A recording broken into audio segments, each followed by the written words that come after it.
On est ravis d'être là aujourd'hui. On est ravis d'être partenaire de la plateforme Ethicarbon. Stéphane l'a rappelé, Ecosur Afrique, notre groupe, a à ce jour un portefeuille de 40 projets crédit carbone dans 17 pays africains.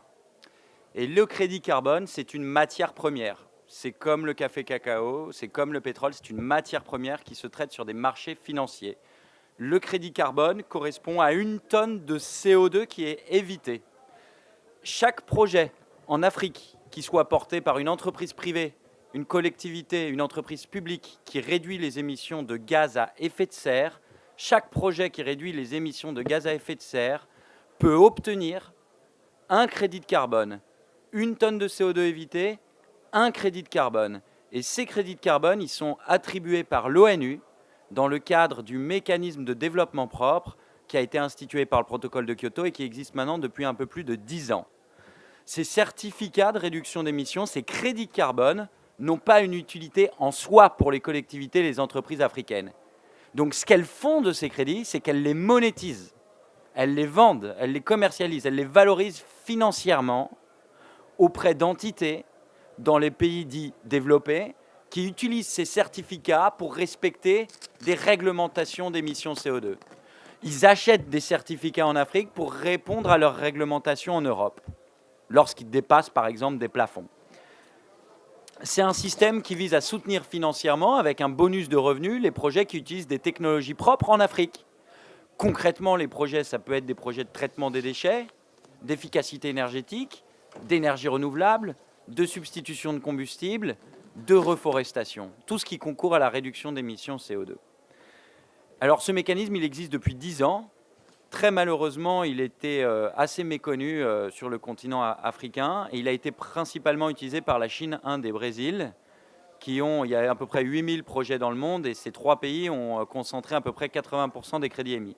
L'Afrique dans son ensemble, la finance, et c'est très important parce qu'on parle tous, on est tous là sur la COP, le changement climatique, mais c'est principalement une question d'accès aux ressources financières. Donc c'est important de maîtriser ces mécanismes. L'Afrique a concentré que 2% des revenus de la finance carbone. Il y a eu quelques pays qui ont été en avance, l'Afrique du Sud, le Maroc, l'Égypte, l'Ouganda, entre autres. Et alors, certains observateurs disent que la finance carbone n'est pas adaptée à l'Afrique. C'est totalement faux d'un point de vue statistique et c'est totalement faux d'un point de vue de potentiel dynamique.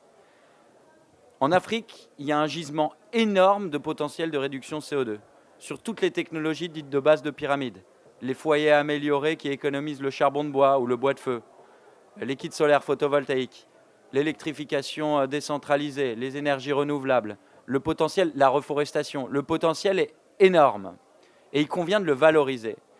Et aujourd'hui, alors même que le prix du carbone s'est effondré, tout l'effort qui est fait par Ethicarbon, c'est justement de donner une valeur économique à la tonne de CO2 évitée en Afrique. Parce que nous, l'Afrique qu'on connaît, c'est une Afrique qui gagne. C'est une Afrique des entreprises. Ils savent très bien lever l'argent. Ils n'ont pas besoin même de financement. Ce qu'ils ont besoin, c'est d'une ligne de revenus claire et stable dans le temps. Or, le problème des marchés, c'est qu'ils ont fluctué. Et une fois que les grands émergents ont émis beaucoup de crédits de carbone, les prix se sont effondrés. Au moment même où l'Afrique s'est emparée du mécanisme. Il y a plus de 30 pays d'Afrique qui ont enregistré une activité crédit de carbone. Alors vous allez me dire, une activité de crédit carbone, c'est très peu. Oui, c'est très peu.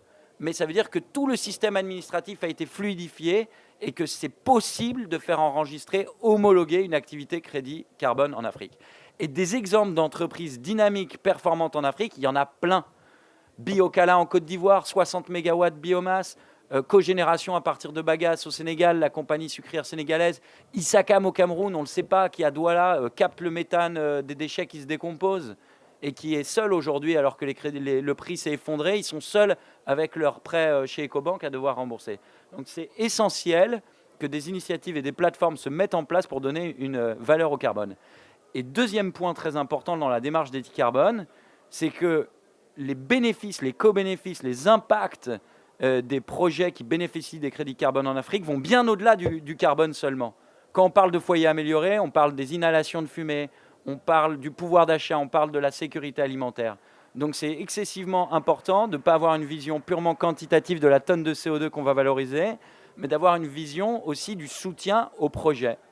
Et l'homologation, la certification par l'ONU est également cruciale, parce qu'il faut une traçabilité, une transparence, et seule l'ONU est capable, dans un système universel, de conférer au crédit carbone cette traçabilité, cette transparence, parce qu'il y a des registres, il y a des procédures, et tous les États sont impliqués. Donc c'est un message de soutien à cette plateforme. Et puis dernier point, puisqu'on est reçu par l'OIF, j'ai donné les statistiques pour l'Afrique qui sont de 2%. Je n'ai pas osé donner pour l'espace francophone parce qu'on était quasiment à 0 et que j'en ai moi-même honte pour mon propre pays qui n'a pas fait grand-chose sur cette question depuis 10 ans. Mais je pense qu'il est vraiment temps que l'espace francophone ait un contenu économique très fort. Il est vraiment temps qu'il y ait des combats qui soient portés, qui soient très concrets, parce que les tonnes de CO2, nous, par exemple, on a 40 projets dans 17 pays africains, je l'ai dit au début. Ces 40 projets, ils ont des crédits carbone aujourd'hui. Donc, si on leur donnait l'argent, les revenus, finalement, qu'on leur doit, parce que l'Afrique contribue quand même très peu aux émissions de gaz à effet de serre. On sait que c'est une des régions les plus impactées. Donc, on a une dette écologique vis-à-vis de l'Afrique. Alors, via les crédits de carbone, on ne demande pas une aide, on demande simplement que les revenus d'une activité, sur la base de résultats concrets quand même, qu'on délivre pour la planète, puisqu'on évite le CO2 d'être émis, on demande que cette activité-là soit rémunérée à sa juste valeur. C'est aussi simple que ça. Et il faudrait que l'OIF se positionne sur ça et sur l'utilisation de la langue, qui est loin d'être anecdotique, parce que toutes les procédures sont en anglais. Le fonds vert climatique qui va être doté, là, qui est à 20 milliards, tout fonctionne en anglais. Alors nous, on n'a pas une vision du français idéologique, puisque nos propres négociateurs parlent en anglais, mais ce qu'on dit, c'est qu'il faut que ce n'est pas un problème de traduction. Les cabines, on s'en fiche complètement. Le français, c'est aujourd'hui une langue d'opérette dans les sommets, on traduit les textes, mais ce n'est pas une langue de travail. Or, au coût de traduction, il y a un coût d'appropriation qui est évident. On s'intéresse beaucoup plus à des mécanismes qu'on comprend et sur lesquels on peut aller profondément dans les détails. Donc il faudrait aussi que l'OIF porte cette demande très claire d'utilisation du français dans toutes ces procédures onusiennes qui concernent le climat, parce que ne vous y trompez pas, c'est le climat qui va flécher toute la mobilisation des financements dans les années à venir. Donc il faut faire très très attention à la langue, c'est loin d'être anecdotique. Voilà. Et nous, on le plaide auprès de l'ONU, on le défend, malheureusement un peu seul, parce que ce n'est pas notre rôle, on est une entreprise privée, mais on le fait, et plus il y aura de gens qui le feront, peut-être que plus les gouvernements bougeront. Voilà, merci.